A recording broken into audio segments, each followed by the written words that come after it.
Happening now, we'd like to welcome our viewers from across North America and around the world. This is the EdTech Situation Room, episode 202 for December the 16th, 2020. We can only say 2020 for a couple more weeks.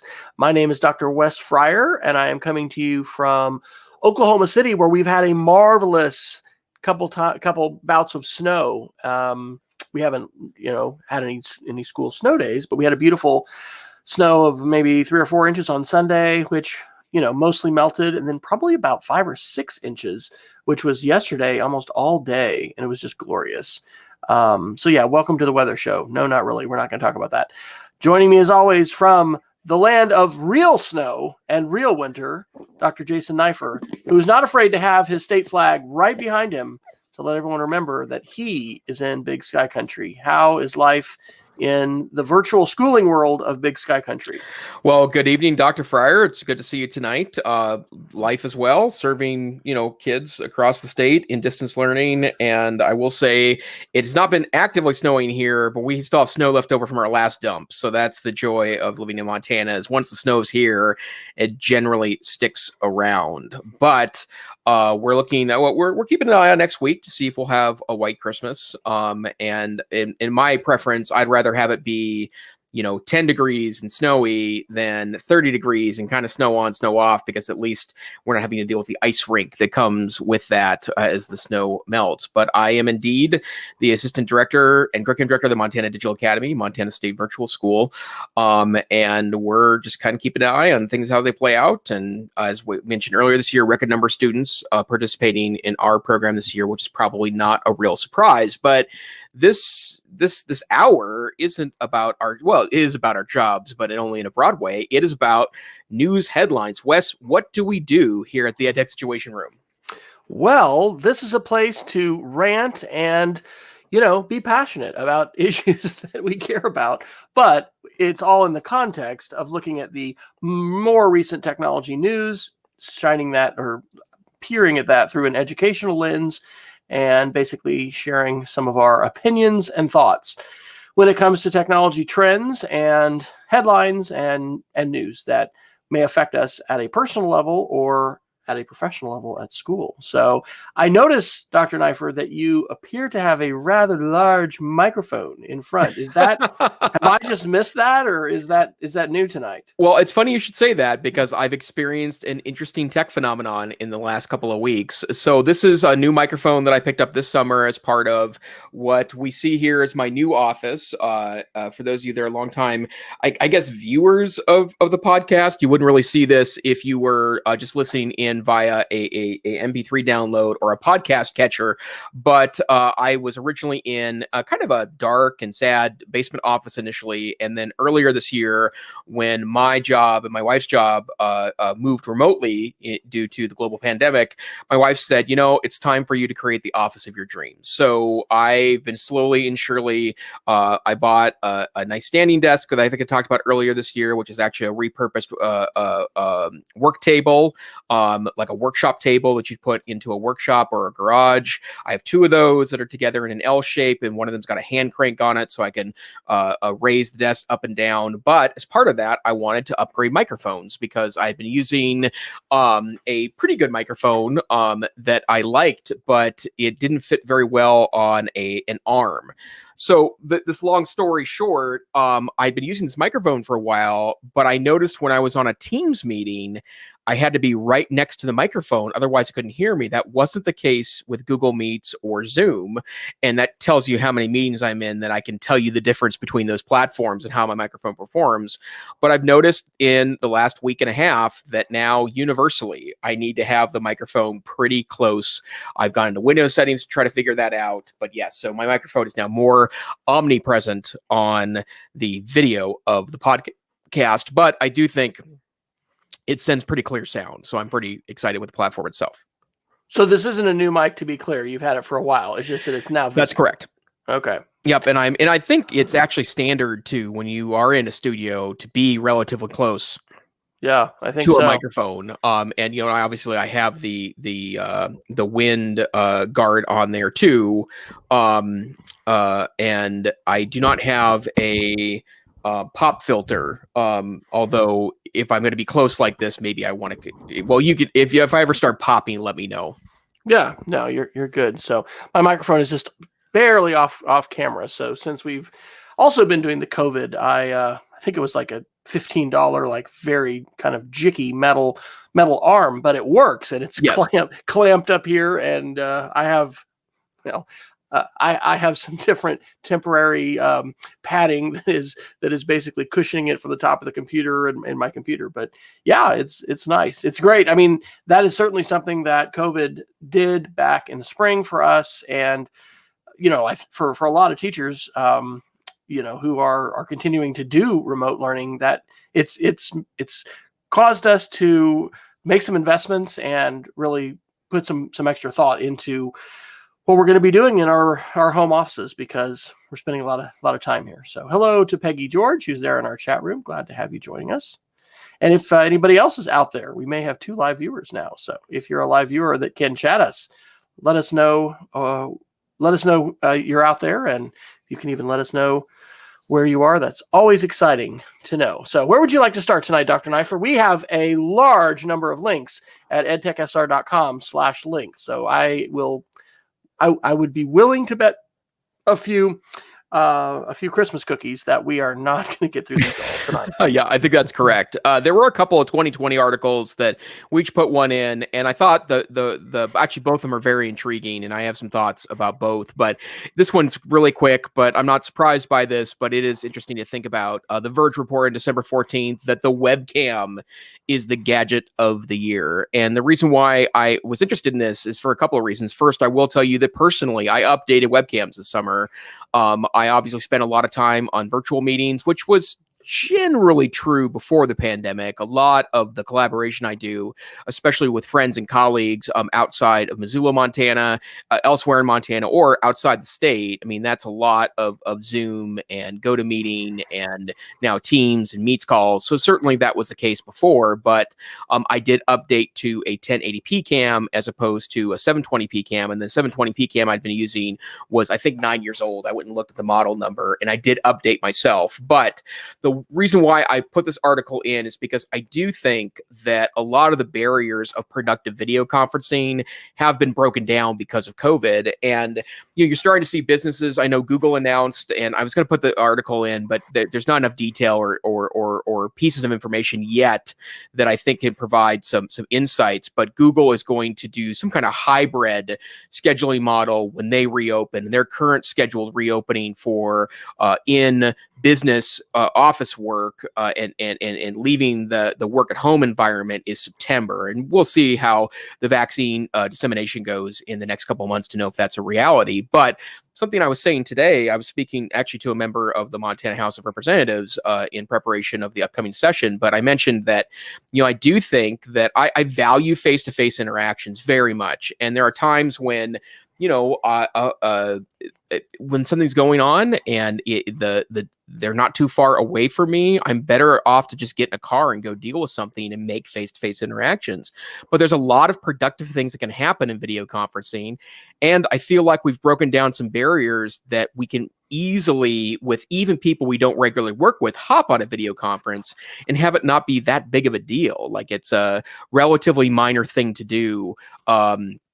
To be able to do that. And so, I think The Verge makes the call there that obviously we're much more comfortable with video conferencing now, but, having virtual dinners with friends or that are far away, or I've been to a number of virtual happy hours this year to meet and collaborate with colleagues that I know professionally, but if we were at a conference, we'd go out and get a beer at 5 o'clock. And it's just really nice, I think, to maybe continue that tradition to say that video conferencing is a meaningful way to connect with others. Absolutely, man. I can't wait. That makes me think of the Moodle Moot or the Mountain Moot. Yep. And it'll be so wonderful when we are hopefully vaccine powered to put this pandemic era behind us and make those face-to-face connections, because it was a great virtual conference. And obviously a huge reason that was so great was you all have so much synergy and connection there. But man, that is my favorite kind of face-to-face conference now. Absolutely. I don't know if I'll go back to ISTE or not. I did the virtual, but those kind of small conferences, to be able to make those connections they can be magical. So yes, absolutely. Yeah. And then Wes, you shared a really interesting article too that I have some thoughts on as well. Yeah. I should have been dropping our links in. I'm trying now, or we're trying to drop our links into our chat, and as we talk about them. So this is an article from Wired magazine, which I thought was fascinating. It's from December 12th. It's called 2021 will launch the platinum age of privacy. And so we can probably have you date yourself a bit. If we were to ask you about Napster, for instance, if you remember that, age of privacy, the article says that was really the first golden age of piracy. Not privacy, piracy. The second golden age was really Pirate Bay, which got shut down finally. And what's about to happen is directly due to COVID. We are about to see a number of studios and groups launch their videos or their movie tracks, not tracks, whatever, their films directly to streaming platforms, and they're going to bypass the movie theater. And it's been kind of a tradition and just historical that when these new Hollywood films come out, the theaters get them first. And that has been a huge reason why, people go to the theater, and there's a period of time where it's theater only. And then after they, peak and start to decline, I don't know how they exactly figure that out, they end up, putting it out there on streaming platforms. Well, what this article is pointing out, it's just really fascinating, is the number one, movie pirates are going to have direct access to digital versions immediately, even though, Hollywood, they're going to continue to try to do digital rights management stuff. I mean, there's ways to circumvent that. And so those films are going to be out there. But what the author of the article also says is this is not going to be a big deal for Disney, especially because Disney has invested in Disneyland, Disney World, Disney Cruises, these face-to-face experiences that people will pony up not just hundreds, but like thousands of dollars, to take their friends and loved ones, their families to. And it's actually making a case that Netflix and other, big entertainment companies are going to need to invest in properties that are going to be able to be part of the experience economy. And I think that's a pretty interesting word. Attention economy is a favorite one I have, but experience economy, postmodern era, whatever we pay for experiences. What are the things that people are going to pay for? A great night out, a great meal, some kind of entertainment. That's what we pay for. So thought it was super interesting, and it makes a lot of sense. So what are your thoughts about that, Jason? Well, I have a very specific example of where the piracy question still remains a little complicated, because for the longest time, a lot of I wouldn't necessarily call them piracy advocates, but piracy apologists would say things like that digital rights management and the inability to control your own physical media, plus the fact that there was so many so many media properties lacking access in a meaningful way. And so, for example, that they only released it on DVD, and the DVD wasn't sold anymore, and they wanted access to X, Y, and Z movie. And streaming's really changed that discussion quite a bit, right? That the fact that it's really dead easy to get access to hundreds of television series, thousands of movies for a relatively inexpensive amount of money per month. But there's a really specific example here. I don't know if I've mentioned this on the podcast. I'm a little ashamed at an addiction that I have. It's to the show The West Wing. And it was a drama series in the late 90s and early 2000s. It ran for 7 seasons. And I can't even tell you the number of times that I've actually been through the whole series. It's background noise for me. And I love it. It's really well written. I'm a big fan of Aaron Sorkin. It's a good series. And Netflix announced earlier this year that they would no longer be streaming The West Wing, and my understanding is that's moving to HBO Max. But the thing that's interesting to me about all of this is that if we have all these major streaming services now, and they're starting to fight over big media properties, like The Office is also leaving Netflix, and it's going to be 2 seasons for free on Peacock, which is NBC's new streaming service, but you have to subscribe to the advanced or pro version of Peacock to get the entire series. I think you're going to find that piracy is going to be a bigger piece of the pie, because people don't want to subscribe to 7 services a month. And the point of which you're doing that, you're not saving any money. It's more convenient than cable, but you're not saving any money over cable. And that becomes, I think, a real challenge. And it still doesn't feel like we have this dialed in, right? Like, for a while, a couple of weeks ago, when everyone was reminded that the West Wing was leaving Netflix, and I happened to read some West Wing message boards, and again, I shamefully nerdy, but the bottom line is that for a while you couldn't even get the DVDs. They were low on stock for a while because people were trying to buy them to be able to do that, and that personally holds no interest to me because I don't even own a DVD player anymore, so I would need a streamed version of it. So I'm gonna have to go cold turkey starting on December 25th. But we still haven't dialed this in yet. We're a lot closer than we used to be because of streaming services. And I do think that my understanding of the statistics that pirating music has gone down dramatically since Spotify. But let's remember, Spotify is really every song ever, right? And there's no real competitor to Spotify. There are competitors, but the vast majority of people are on Spotify. Apple Music, you don't think is up there as a competitor? It may be for a subset of Apple users, but my guess is there are more Apple users are using. I'm sorry, more Apple users are using Spotify than are using Apple Music. And there's things like Tidal, which is which I actually subscribed for a little while because I like the quality of the music streams. But yeah, so it's an interesting development to me, and we'll have to see if piracy makes a healthy return to savvy computer users that want to get access to media and not jump through hoops. Well, this is months ago, and it might even be a couple years ago. We can say that, right? Because what have we been doing this for, like 3 years now? It's been a while. It's almost 4. Is it really? Wow. Yeah. Oh my gosh, we're starting to get old here. We covered an article, I remember, that was talking about, like, before Disney Plus, and this is when the announcement, Disney's going to do a streaming service. They were like, enjoy it now, folks, because right now you probably have more streaming media choices with Netflix than you'll ever have before, because the future we're headed is where we are now, with multiple platforms charging monthly rates, and pretty soon we're going to find ourselves, even if we have cut cable, possibly, paying what we were paying before, or maybe even paying more.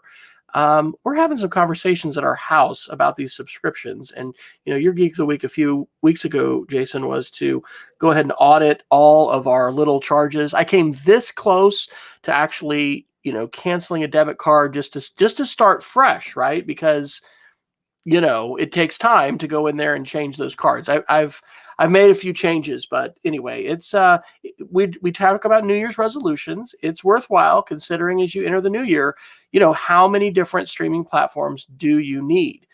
Because what the industry is going to obviously want you to do is have a whole bunch of them. Isn't it interesting how we will stream media and pay for that, but we're not going to pay for articles and journalism? It really is kind of a wild world. And I would say the journalism stuff is even more important than the entertainment stuff is. But we're paying quite a bit, and it looks like we're on a trajectory to pay even more. So absolutely, yeah. Okay, where to next? Well, I want to cover some Google stuff that's happened both this week, and I carried a couple articles over from last week. First and foremost, I'd be remiss if I didn't note that on both Monday and Tuesday, there were widespread Gmail outages. It also impacted some sub-services of Google. I did not experience any of the outages myself, but my understanding, there were points that where you couldn't send to Gmail addresses, like that emails were bouncing, according to message boards that I was keeping a track of, including the Google IT directors, Google Currents board. People were talking back and forth about odd things. And it's just a reminder that, I trust Google's uptime, and I can't think of an outage that was really that substantial to me in the 10 years that I've been administering our Google domain. But it's not infallible, and as it turns out, sometimes it goes down. Yeah, I was affected just because I was up early that day. I think it was maybe just an hour that we had outage, but it was certainly time to give pause of, oh my gosh, we're all Google Classroom, basically. Seesaw for younger grades, but middle school and high school, it's all Google Classroom, and we're all Gmail, and everything is there in that universe. So we'll talk a little bit probably later in the show about some security articles and some hacks. So it was weird, like thinking, are these connected? This doesn't feel good. So glad that was back up. And of course, Google engineers are hard at work. And I mean, as I was tech director at our school for 4 years, it's wonderful to have outsourced that stuff because the downtime of Google's products is just, minuscule. Shout out to Travis True, who I think shared, maybe it was on Facebook and Twitter. Google has a great status page. So at moments like that, that's a good thing to check to see, the extent to which a particular service or services are not available, and they usually will have some notes and things like that. But I don't think Google has come out with any kind of explanation yet, have they, Jason, about what happened? I saw a vague reference to some kind of cloud storage, something, but I skipped past it. I would imagine that I don't like. It doesn't seem like it's nefarious actors, so that's good. Yeah, we haven't heard anything yet, I don't think. So then probably a bigger article for me is that, and this was reported in a lot of different locations, including both the major Chrome blogs, but Google has acquired Neverware, which is a company we've talked about in the podcast, I'm guessing 4 or 5 times at my insistence, because I love Neverware's Cloud Ready product. And for those that have not followed my discussion journey here on this, Cloud Ready is an installable version of the Chrome operating system, and you've always been able to install what's called Chromium OS, which is the open source version of the Chrome operating system, but it required you to build it from scratch, which means take all the code and turn it into something installable. And there have been a lot of attempts at doing this, but up until I think it was 3 or 4 years ago, when Cloud Ready jumped on the scene, it was really wonky and it wasn't usable, right? It wasn't something that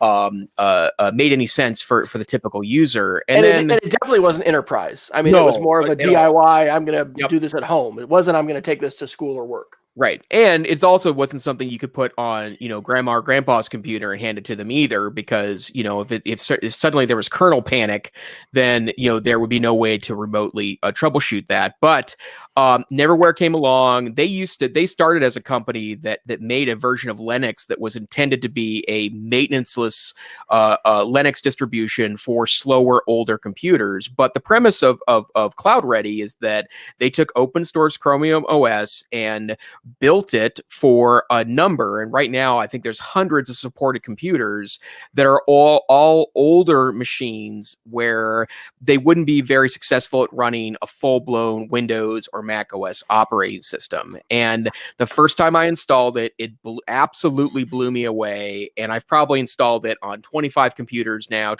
computers now. And in fact, one of my primary machines is a Cloud Ready a Lenovo X230. So that's the smaller, more portable, ultra portable models that Lenovo puts out that makes a wonderful Chromebook, and I love it. It's one of my favorite pieces of software ever. Well, a couple years ago, they announced that they were, in fact, at the last ISTE I went to, so that would be in Chicago, they were under Google's tent out at the trade show, so you could go and see Neverware at the Google booth, and then they were purchased by Google in the last 24 hours. And there's been a lot of discussion about this. I would suggest reading the comments in the About Chromebooks article, Kevin Tofel's blog about Chrome OS, to kind of get a sense of the debate. But a lot of people are worried, I guess, that Chrome will buy these folks, or I'm sorry, that Google will buy these folks and then shut them down. I think that makes zero sense.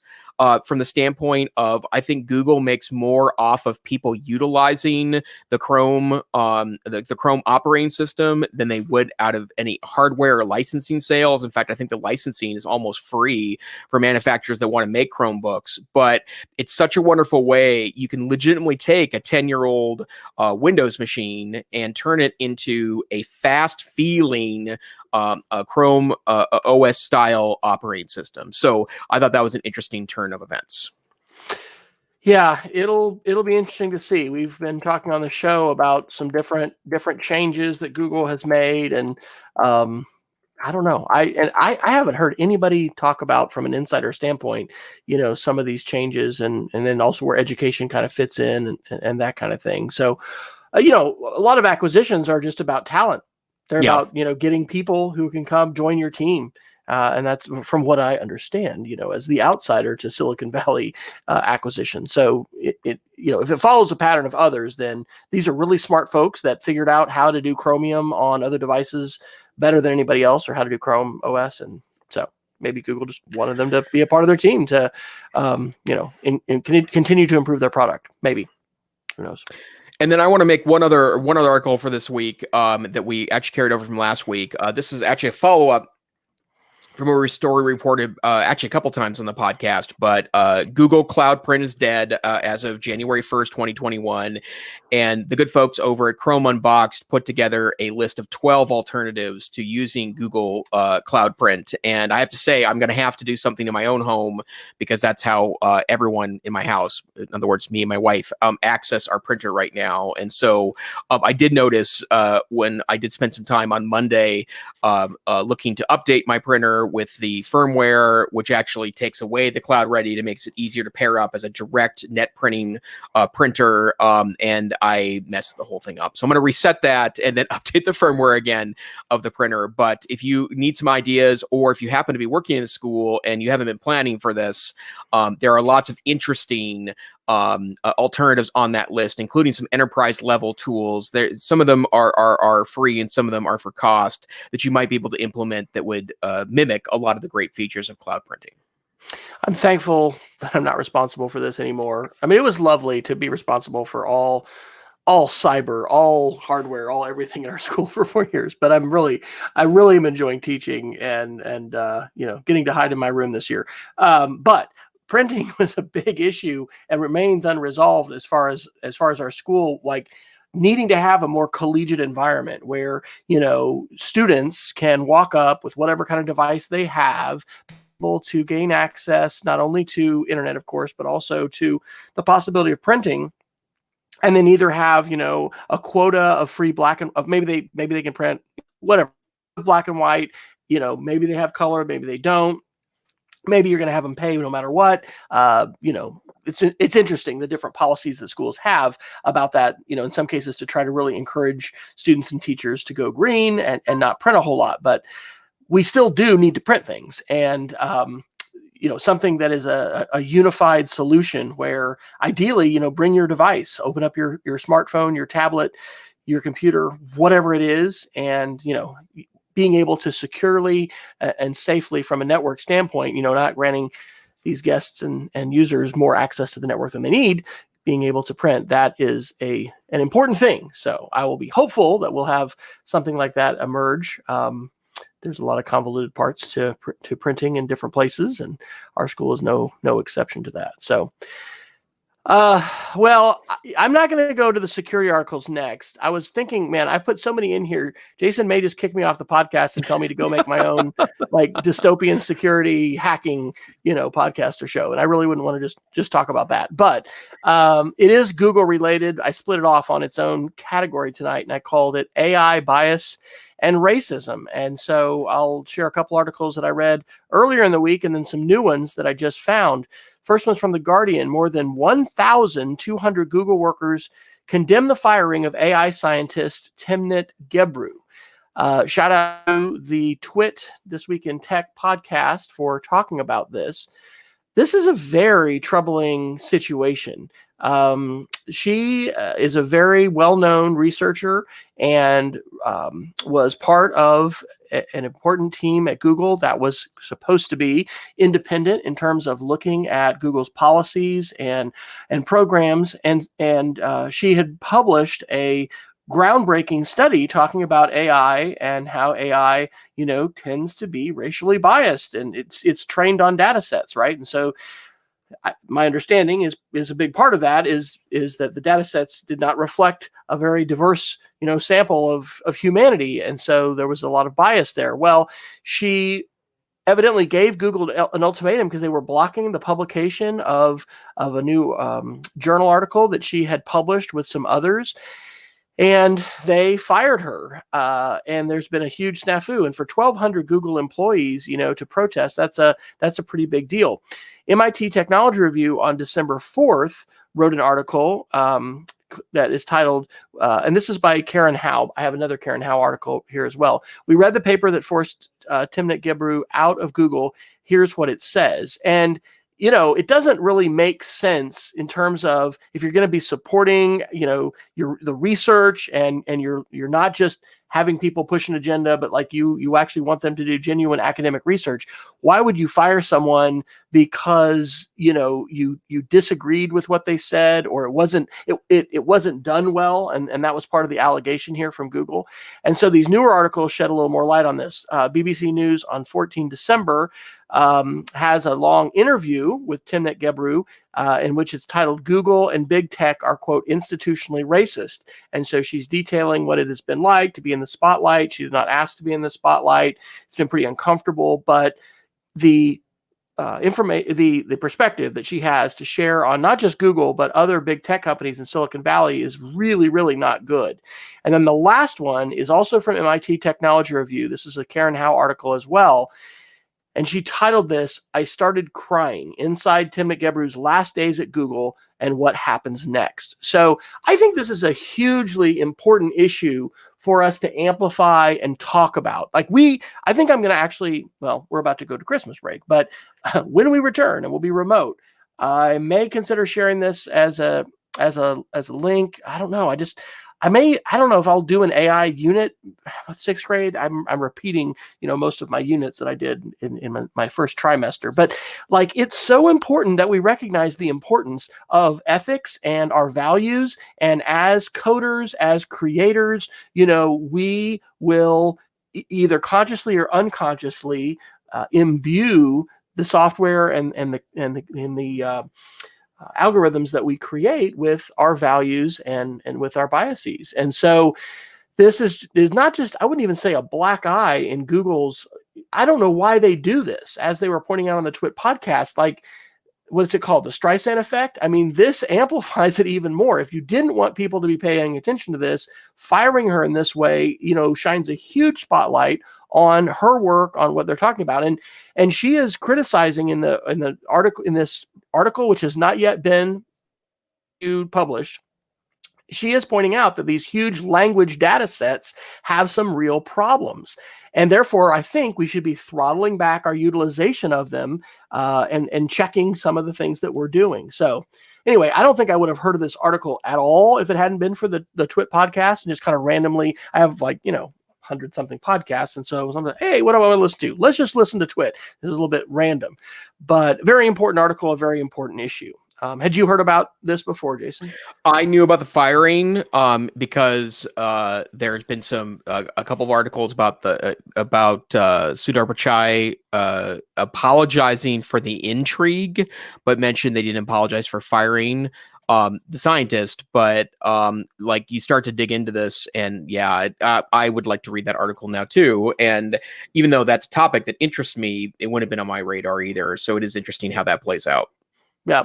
And again, this points to how important good journalism is. I really do enjoy the MIT Technology Review. And I'll just, commend, if you're going to read any of those articles, I would commend the Karen Howe articles. Awesome. All right.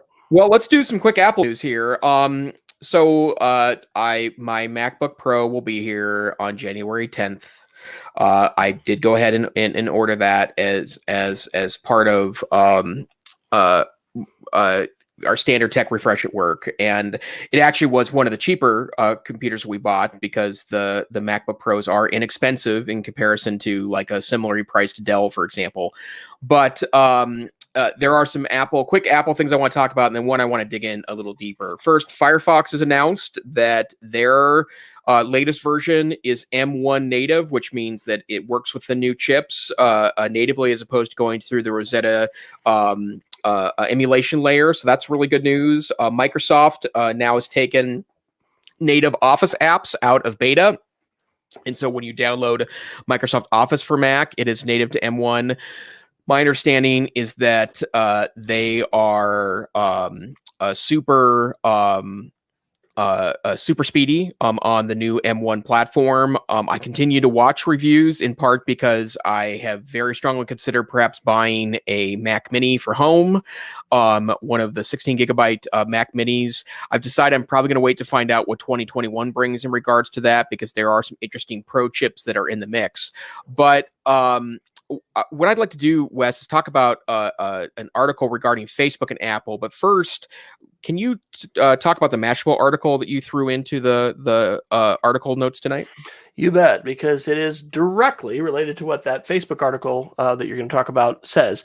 Mashable today on December 16th, latest iOS update shows all the ways Facebook tracks you. There are a lot, and we have been talking on the show on and off, and I think last week we were talking about this as far as privacy, and Jason, you were giving a shout out to Apple for what they're having developers do. They're requiring disclosure of the ways in which our data as users of iPhones and Apple devices is going to be utilized. And so this latest version of iOS does have that. And I was thinking, shoot, I need to update this to take a look at this before the show.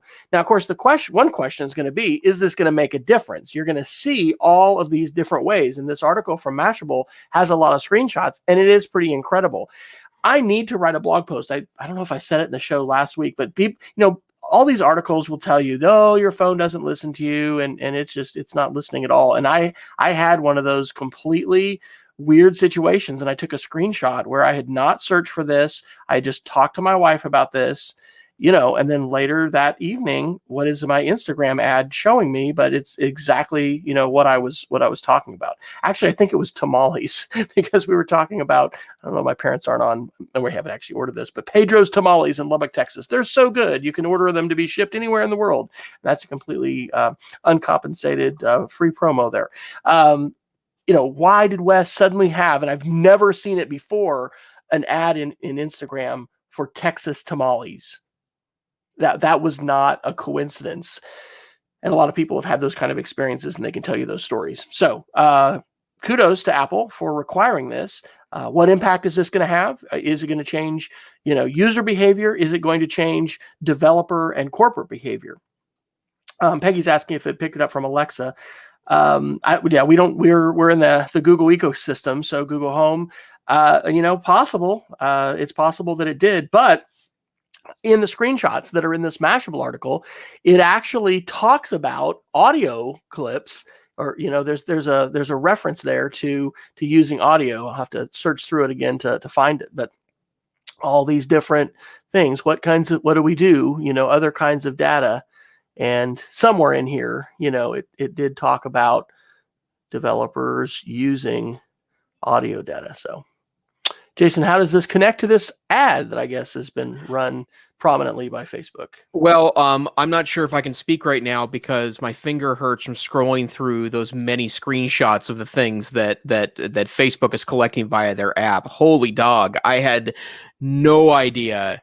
Well, first of all, how extensive the Apple labeling would be. Good on them, but more importantly, I guess I knew that generally that Facebook would be significant in the data that it stores and uses. But man, that's extraordinary. But today, Facebook I strikes back, I guess is the best way of saying this. They took out some full page ads in a select number of newspapers in the United States. The 9 to 5 Mac says it's at least 3. And they also published a blog post today that they are saying that this new movement towards I don't know a way of putting this. They're trying to make it sound like they're going after advertising companies. But more importantly, the reason why they're doing it, according to the ad, this is quoting the ad, we're standing up to Apple for small businesses everywhere. At Facebook, small businesses are at the core of our business. More than 10 million businesses advertise each month to find new customers, hire employees, engage with their communities. And they believe that, or their argument is that by telling users about the amount of data that they use for the purpose of targeting advertising, that they believe that people will choose not to share that data or get off the app entirely. And they say, in their words, this will be absolutely devastating to small businesses, adding to the challenges they face right now. And I guess I would say I'm offended in part because I run a small business, and I know I've run a couple small businesses. I know that I'm not paying the customers to come to me. I'm paying Facebook to advertise to them. So the money making here really is Facebook. But second, I would also say that it's just so disingenuous to make this entirely about small business, because it's true. I think we have a real problem on the internet because advertising makes the internet go round, and we haven't come to terms with that yet. The tech correction we talk about in this podcast pretty frequently, I think, is about coming to terms with the fact that the free internet comes with extraordinary problems that we need to deal with. But the bottom line is that to say that by pointing out to users that a certain app uses data in a certain way, and users may be thinking twice about that, is somehow an affront to small businesses, I find to be somewhat disingenuous. Your thoughts, sir? So I'm going to put this link in the show because I mentioned it last week and this week. This was Twit 800, the 800th episode of This Week in Tech. Jason Snell, who runs the website Six Colors, had a pretty good point in that podcast, saying that the quantity of information that is collected by these companies is not needed for advertising. Salespeople and salespeople love data, and people buying ads love data too. But we're at a point of complete overkill with respect to data harvesting.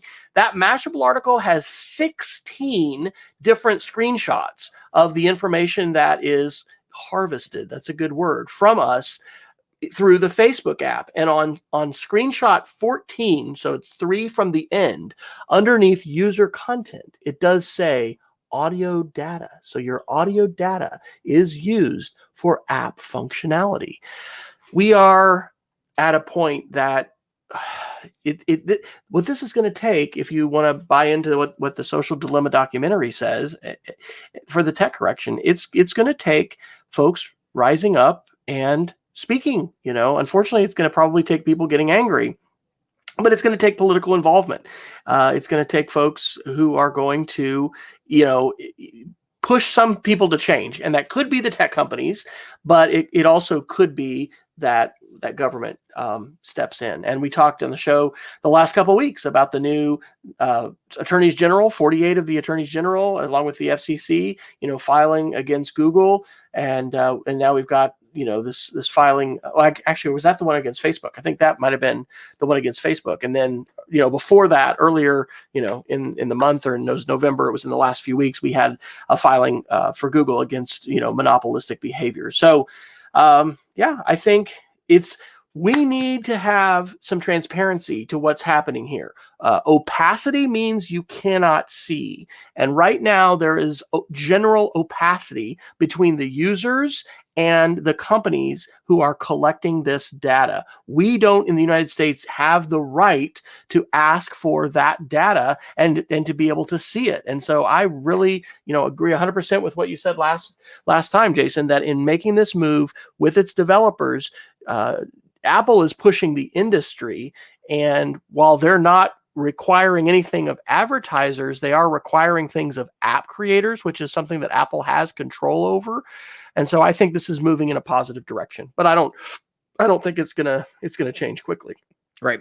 And I just would also point out that, just for me personally, that the privacy dashboard, I don't know what the warning label, whatever they're calling that, I will say that's probably punched my ticket to move back to iOS. And I had felt that for some time that iOS was pretty stagnant and not evolving very quickly. Apple's earning my business back, and I'm not particularly in the position right now to move towards even a used iPhone. So it's not right away, but my next phone will probably be an iPhone, and my next tablet will probably be an iPad, because do make exchanges of my personal data pretty regularly. I'm mindful of that, but to have that extra data, and especially with, questionable returns, and I'm not saying necessarily that's Facebook, but there are lots of apps I'm sure I do trade a lot of private data for that are just not worth it for me. And I'd like to know that information. I think that's pretty important. Ladies and gentlemen, if you have been listening to the podcast for any period of time, you should recognize this as a seismic, statement and change from Dr. Neiffer. So yep, it's been a while. I'm excited for you, and it'll be interesting. We had a conversation at school this week about the M1 processors and the fact that this is Gen 1, right? Typically with an Apple technology, the second and subsequent iterations are even better, and sometimes by quite a bit. So exciting to hear what that's going to be like, and probably, contemplating what this will be like maybe in the summer if we get one of these M processor powered laptops for our daughter, who will be a senior next year. Yep, absolutely. Okay, can I hit a couple of security articles? Please do, sir. Okay, well, gosh, there's a lot. First off, this is the daily New York Times podcast from today, a really good summary of this called Hacked Again. We talked on the show last week about FireEye, which is one of the preeminent cyber companies in the world, and they disclosed and had FBI and other U.S. officials talking about this disclosure. Well, it turns out, thanks to FireEye getting hacked, they went through 50,000 lines of code, according to one of these articles, and they found that, hey, this was something that affected the government. And now we're hearing that it affected like maybe 18,000 different companies. So Bloomberg reported on December 14th, FireEye discovered SolarWinds breach while probing its own hack. It wasn't the government, folks. It was, private companies.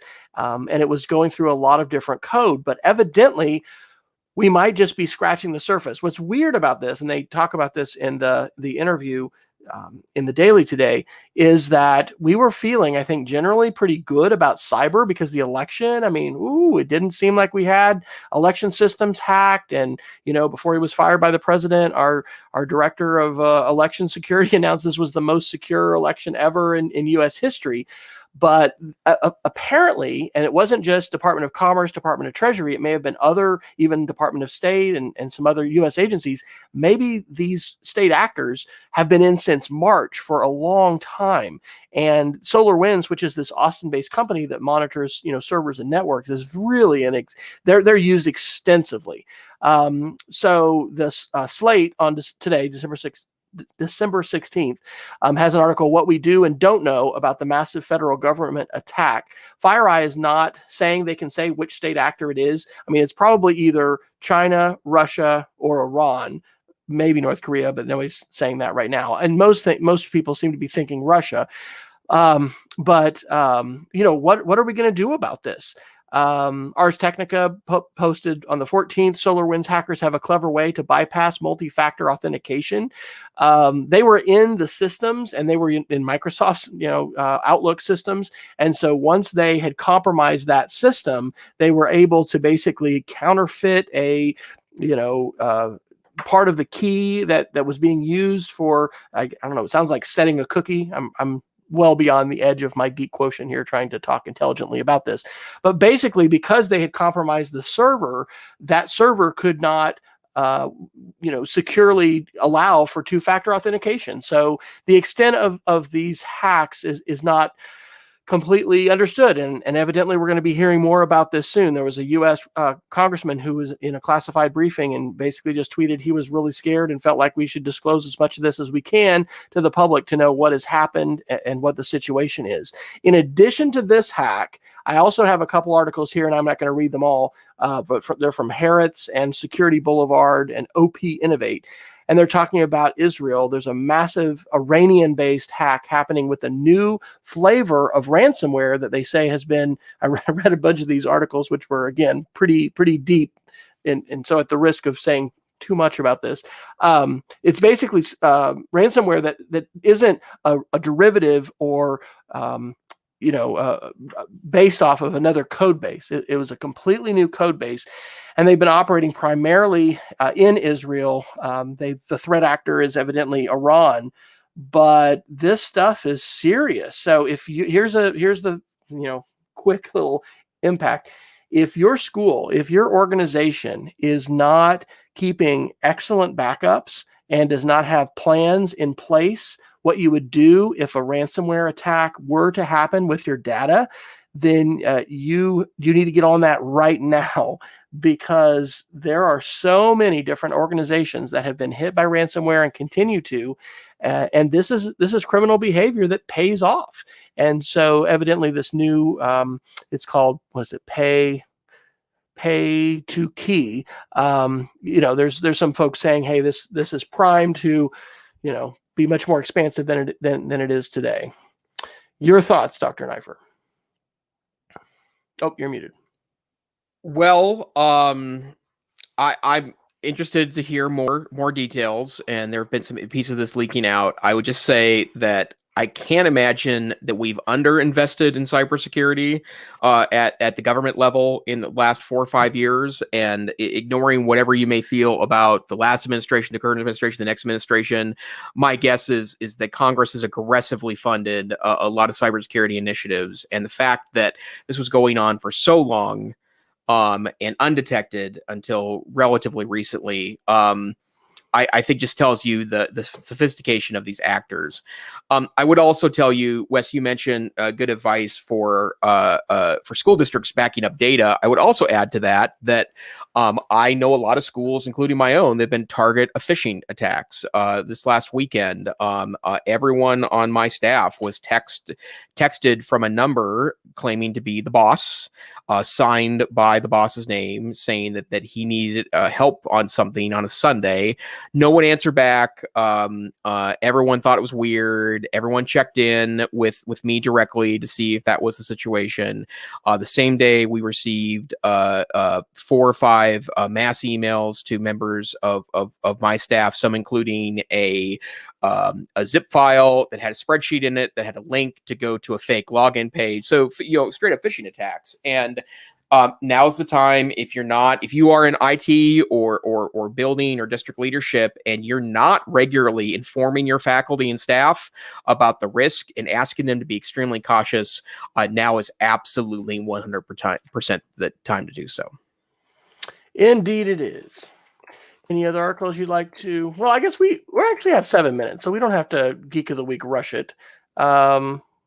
Couple more things you'd like to hit? We got some YouTube and streaming stuff. Yeah, a couple of quick things there that I thought were super interesting. First and foremost, so I guess I did error earlier in the podcast when I said that Spotify was the most popular streaming service, because actually, if you look closely at streaming numbers, YouTube beats Spotify pretty aggressively, pretty significantly when you compare them as music streaming services. And I guess that's something that relatively early on, I know that before Spotify was really popular, YouTube was a way that a lot of people were streaming things in the background, including full albums and sometimes playlists. But the reason why I mentioned that is because YouTube is just becoming such an important part of, or is become an important part of the media fabric. And I'm not going to go on my regular rant about the necessity of unblocking it, because I think that it's a discussion we need to continue to have. But don't count out the fact that YouTube is still the top category in so many ways. And in fact, I paired that last week with an article that talks about how YouTube is also a massive gaming set of channels, and they have 40 million active gaming channels, which is a bewildering number to me. And they, over the year 2020, had 100 billion hours of gaming watch time, which is people watching other people play games. There was another interesting article from The Verge today that said that 2020 was the year of the Twitch streamer. So there's 100 billion hours being watched on YouTube, and apparently it's not as much as was watched on Twitch this year, which is Amazon's game streaming property.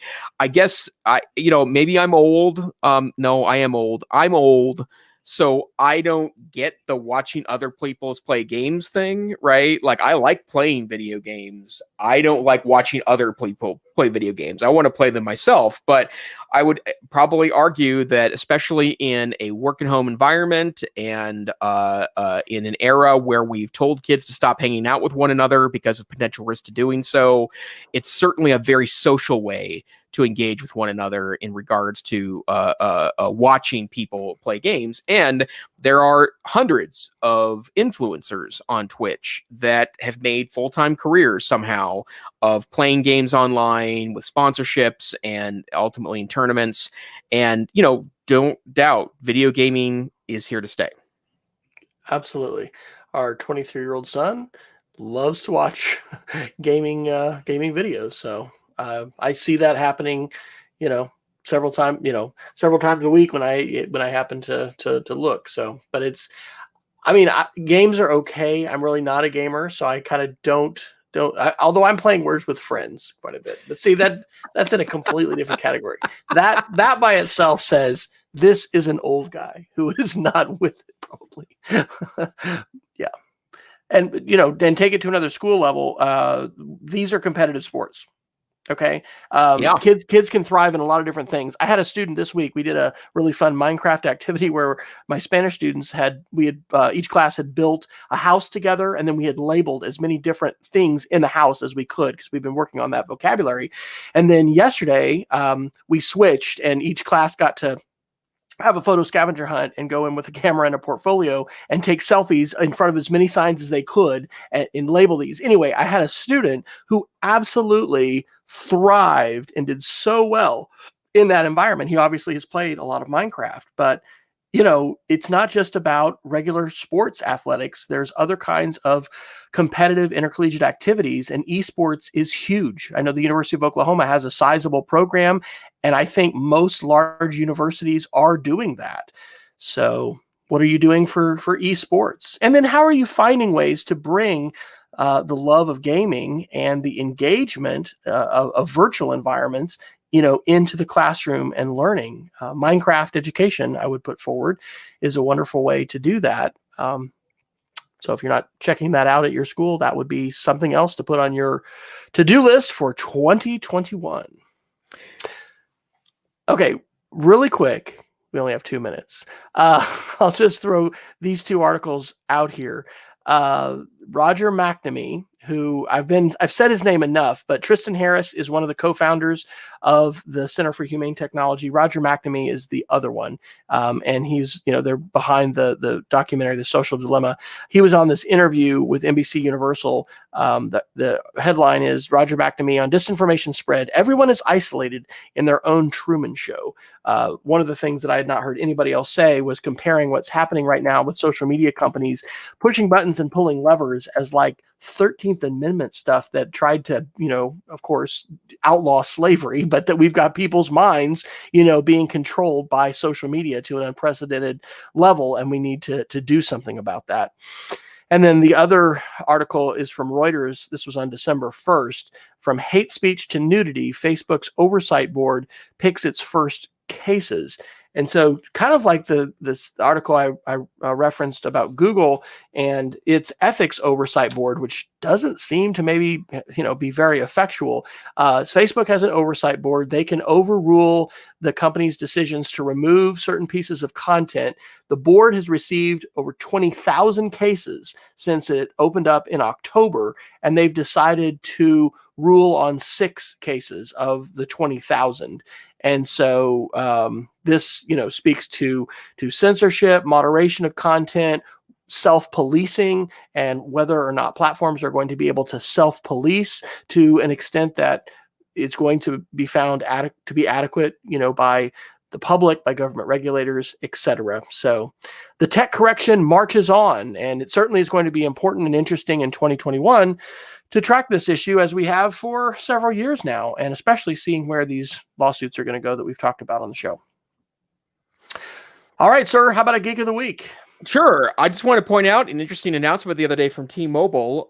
T-Mobile is now offering a 5G hotspot. So that is a mobile connected hotspot that provides 100 gigabytes of data a month, which is huge. It's not quite going to be a complete internet replacement if you are a daily or media dominant user of your internet, but it's only $50 a month, which I think is super awesome.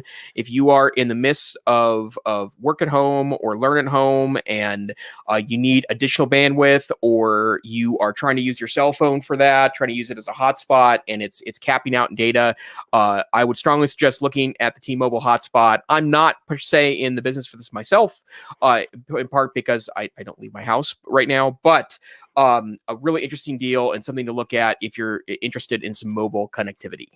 And consider the fact that it wasn't too many years ago that AT&T and other carriers were enforcing really severe 5 gig, per month caps. And if you were over that, I mean, I had a very unpleasant conversation with someone. This is before tethering was possible without jailbreaking.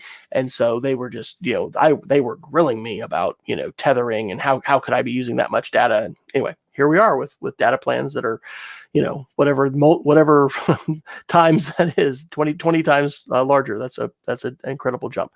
So two very quickly, this is sort of referencing what we talked about with Google being down. In addition to the website to check Google status, I don't know if we've had this one before as a Geek of the Week, downdetector.com is a great website to use, and it will test to see whether it's just you or whether this particular website that you cannot access or is super slow or whatever is not working. And then on the security front, talking about hacks and compromises, I actually had an interaction with Troy Hunt this week, who is the creator of HaveIBeenPwned.com.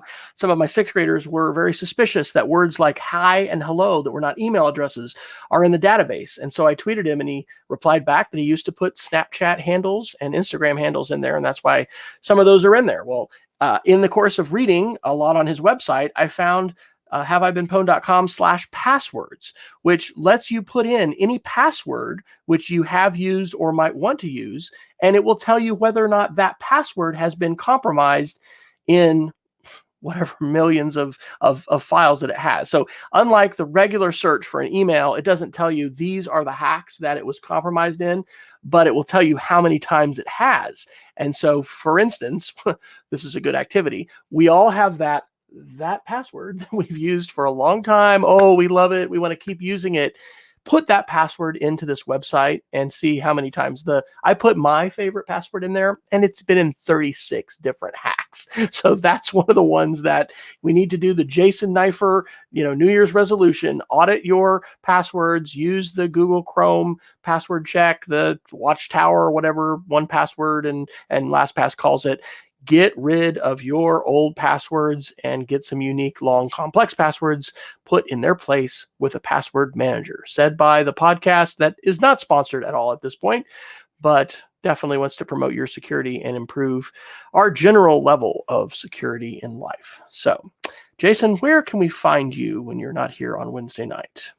Well, right now I'm on HaveIBeenPwned.com/passwords, and my old favorite password has been pwned 87 times. But when I'm not on that website, you can find me on Twitter at TechSavvyTeach. This week, NCCE announced the save the date. March 17th to 20th is NCCE 2021. Please join us for a virtual conference experience like no other. They're working with some great folks to bring a really great experience this year. And to find out more, you can go to www.ncce.org. And you, Dr. Fryer? I am W. Fryer on Twitter, continuing to share my curriculum at mdtech.cassidy.org. And maybe once or twice a month, which I haven't been doing very much of, I will post on speedofcreativity.org. So we want to encourage you to visit edtechsr.com for small MP3 as well as smaller, about 100 meg video versions. You can always find us on YouTube and subscribe there. We are EdTechSR on the Twitters. And as far as I know, we'll be continuing through the holidays. But if we end up making a change to our schedule, we will be posting that on Twitter for sure, and usually on Facebook as well. I want to thank Peggy George for joining us as always. Thanks to Eric Langhorst, who was with us earlier, and for checking in. We want to encourage you, if you can, join us live. We're here Wednesday nights at 10 o'clock Eastern, 9 o'clock Central, 8 p.m. Mountain. And if you are on the Pacific time zone, I think Peggy may be in California, I guess that would be 7 o'clock. So whatever time it might be, you can always get the on-demand version. Ask any of your favorite smart speakers to play the latest episode of the EdTech Situation Room and be amazed by their voice-to-speech technology and the fact that we're able to actually be pretty much on all those platforms. So until next time, we hope you have a safe and wonderful holiday season, whatever traditions and hopefully vacation and rest that will mean for you. And we hope to see you next time here on the EdTech Situation Room. Good night.